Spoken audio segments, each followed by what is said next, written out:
This is James from Drone Deer Services, and in this quick video what we're going to do is we're going to visit with the wide deer with the drop tine on the right hand side in velvet, which we see here, and then we're going to switch to a more recent series of video or section of video that you can see the comparison of this deer in velvet like it is now, and then not in velvet. So this deer is kind of in the same place feeding as we're going to see from yesterday.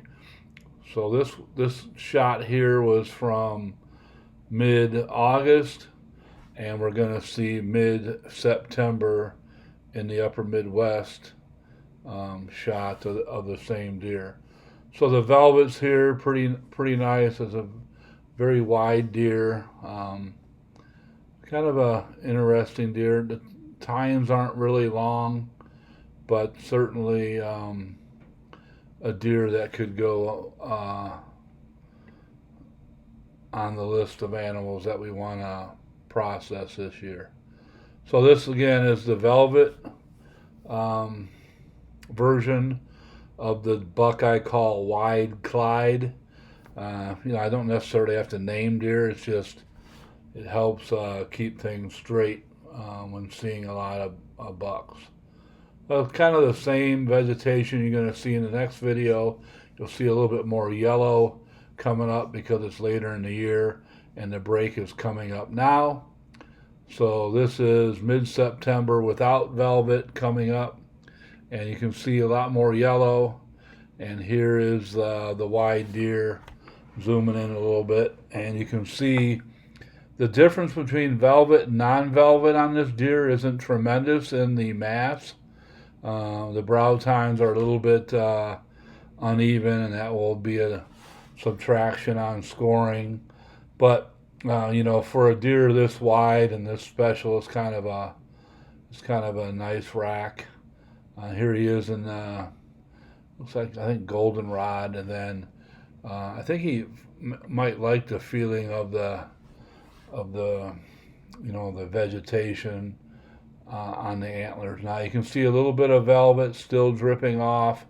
Looks like the base there on the right hand side. It's a little bit darker, and this deer is shedding its velvet.